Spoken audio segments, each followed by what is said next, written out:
Oke, assalamualaikum warahmatullahi wabarakatuh. Waalaikumsalam warahmatullahi wabarakatuh. Seharian ini kami berada di pantai utara Tangerang, memproklamirkan merdekanya kembali pantai utara, karena hari ini bersama Pak Holid dengan berbagai nelayan, bersama TNI Angkatan Laut, hadir kembali di pantai utara Tangerang, Banten, yang selama ini sudah dikuasai oleh oligarki bersama preman-premannya. Nah, ini sekarang kita memproklamirkan bahwa negara kembali hadir di pantai utara Banten. Hidup rakyat! Hidup nelayan!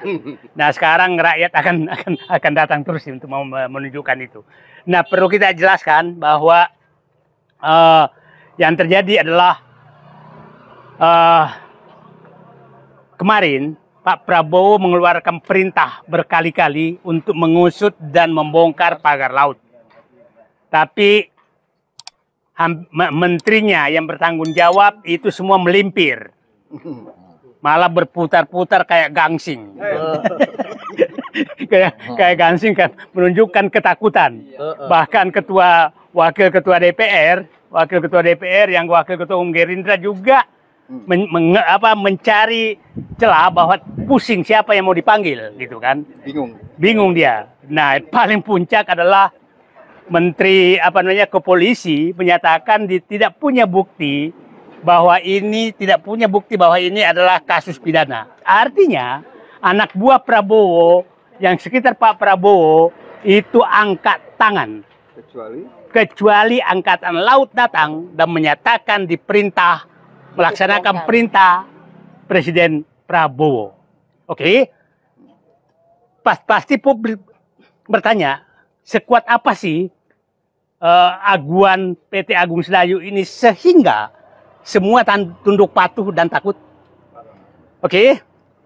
Saya ingin menjelaskan nilai proyek ini, saya sudah presiden menyatakan, saya punya data menunjukkan bahwa dia menargetkan dari proyek Pantai Indah Kapuk 2 itu untung 20.000 triliun. 20.000 triliun. Angka yang sangat fantastis. Oke. Nah, 20.000 triliun itu awalnya betul? Nah, setelah saya menghitung keuntungan yang dikejar dari, nanti Pak Holid menjelaskan pagar ini, dari jual beli pantai yang baru 30 km. Yang kira-kira panjangnya itu akan mencapai 70-80 km sampai Selat Sunda. Nah, kalau di sini saja, ini Pak, ini sekitar 1 km lebih nih. Oke, 1 km ke lebarnya. Kalau saya kalikan saja 30 km kali 1 km itu 30 juta meter persegi. 30.000 hektar. 3.000 hektar. 30.000. 3.000 hektar. 3.000 hektar itu 30 juta meter persegi. 30 juta meter persegi. Dan kita sudah tahu bahwa modus yang dilakukan adalah mensertifikatkan, memberikan surat hak kepada rakyat yang dilakukan oleh kepala desa dan aparat BPN untuk memberikan hak kepada rakyat seakan-akan laut ini adalah bekas daratan. Nanti Pak Holid, bapak-bapak nelayan menunjukkan bahwa ini kebohongan besar. Artinya mereka sudah menjual belikan laut. Dan ini kalau dihitung, laut yang dijual di PIK 2, pinggir laut itu 40-50 juta per meter persegi. Oke? Nah, biaya reklamasi kalau 3 meter itu, 3-5 meter itu 5 juta. Ya 8 meter 10 juta. Nah, jadi saya menghitung bahwa saya anggap rata-rata lah biaya reklamasi 10 juta karena ada biaya nyogok di situ. Nyogok mulai dari preman sampai tokoh politik, sampai ulama, sampai pejabat pejabat hukum, mungkin sampai orang yang terpilih jadi presiden itu disogok. Betul. Dana sogokan dari sini saja, pantai ini saja, itu perkiraan saya dia siapkan 100 sampai 150 triliun yang 30 km. Yang 30 km. Kalau sampai 100 km berarti bisa lebih dari itu. Dengan menyogok itu, dengan biaya reklamasi dia nanti istilahnya restorasi itu, bukan reklamasi. Maka mereka masih untung 1.500 triliun. Bu, sana ibu. 1.500 triliun dari pemagaran laut ini saja. Jadi bersabarlah kita menghadapi ini hanya perlawanan rakyat semesta yang bisa melawan oligarki yang sudah membeli pejabat-pejabat seperti sekarang. Nah, itulah yang terjadi. Saya berharap Pak Khalid, bapak-bapak, ibu-ibu semua, mari selamatkan Indonesia dari perampokan negara. Nah, ini baru laut. Yang kedua, modus yang kedua adalah kita harus kejar hasil pembelian lahan rakyat yang diintimidasi. Diintimidasi itu juga puluhan ribu hektar. Nah, dia pastikan bahwa transaksi Rp50.000 pasti intimidasi. Pasti. Oke? Ya, sungai yang diuruk. Ya, yang kedua adalah hasil kriminalisasi. Karena berbeda mereka. Lahan-lahan pemilik lahan yang luasnya tinggi, luasnya besar, itu dikriminalisasi dan dimasukkan penjara supaya dilepas. Dan itu banyak juga terjadi. Yang ketiga adalah aset-aset negara yang diambil. Aset-aset negara yang diambil itu jalan, sungai, irigasi, lain lagi. Itu kita harus audit. Jalan-jalan desa, jalan provinsi, jalan negara yang sudah diambil oleh mereka, yang ditimbun oleh mereka hilang, itu ganti ruginya berapa dan ke siapa?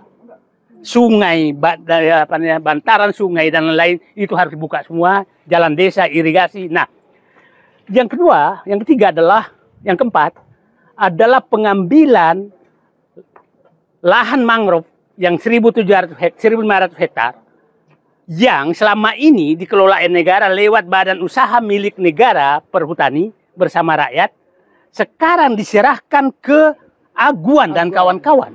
Apa haknya Aguan dapat keistimewaan dari Jokowi mendapatkan lahan 1.500 hektar? Kenapa Khalid aja nggak dikasih, Pak sekarang aja? Oh, jelas orang sini. Nah, itu harus kita usut. Apa kewenangan Jokowi menyerahkan itu? Karena harusnya itu dilelang, tidak bisa. Apalagi sudah dikelola oleh badan usaha milik negara. Dan yang terakhir adalah inilah jual beli laut. Saya suatu saat akan menghitungkan semua angka yang 5 kasus tersebut.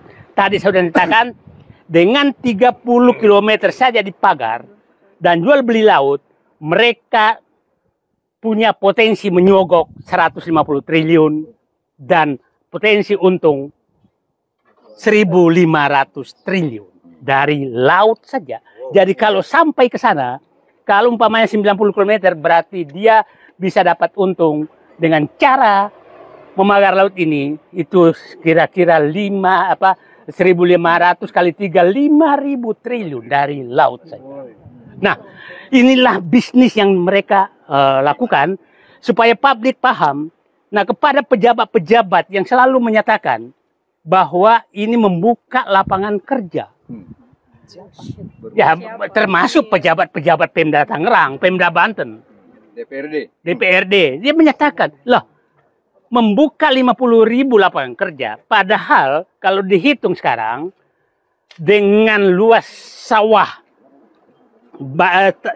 Serang dan Tangerang itu hampir 150.000 hektar, 70.000 hektar, dan Empang juga 70.000 hektar. Ditambah nelayan. Perhitungan saya, orang yang bekerja sebagai petani, sebagai nelayan, sebagai petambak, itu yang langsung itu sekitar 250.000 orang. Dengan harkat dan martabat yang sangat tinggi sebagai pemilik tanah, sebagai pekerja. Terus mau diusir mereka dan disiapkan dan menampung tanahnya hanya 50.000. Yang kira-kira hanya jadi satpam, pemungut sampah, pembantu, kulit kasar. Itulah yang digantikan. Jadi kepada pejabat yang ingin menurunkan martabat dan bangsa rakyat Banten dari pemilik tanah menjadi pembantu hati-hati hukuman Allah kepada Anda. Itu sangat berat. Yang selalu dikatakan lagi menaikkan PAD.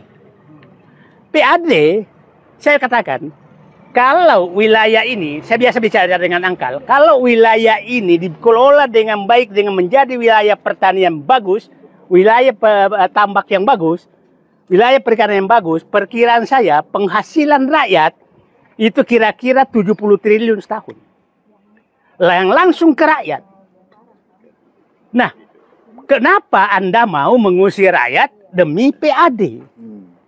Nah, rakyat ini kemana? Saya pikir itu angka-angka di pinggir Pulau Cangkir bersama rakyat Banten. Ini saya mengeluarkan angka-angka supaya publik paham kerugian ekonomi dan bagaimana rakyat Banten. Nah, Pak Holid saya ingin berharap memberikan penjelasan bagaimana skenario mereka mengkapling laut ini untuk keuntungan mereka. Silakan, Pak Holid. Terima kasih. Mungkin kami akan berbicara tentang sebagai petani nelayan. Kami adalah nelayan yang mempunyai kedaulatan penuh tentang perairan laut ini. Kami tidak ingin laut ini dikapling-kapling, dibikin pagar-pagar, gitu kan? Lalu kemudian dijual belikan, diatur giriknya, kemudian ditransaksikan menjadi AJB, AJB kemudian menjadi SHM, dan setelah bersih dicuci, tanah ini kemudian ditampunglah oleh korporasi itu. Jadi kami himbau kepada BPN terkait, jangan sekali-kali memberikan alasan bahwa SHM yang nanti akan keluar ini adalah hasil abrasi.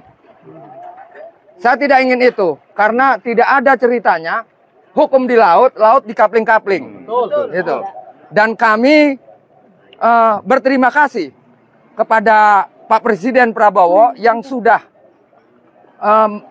menggunakan instrumennya, walaupun hanya satu instrumen yang saya lihat di sini, hanya TNI AL yang mau turun di lapangan mencabuti pagar-pagar ini. Tapi saya lihat instrumen-instrumen Pak Prabowo ini kan banyak. Bukan hanya TNI AL.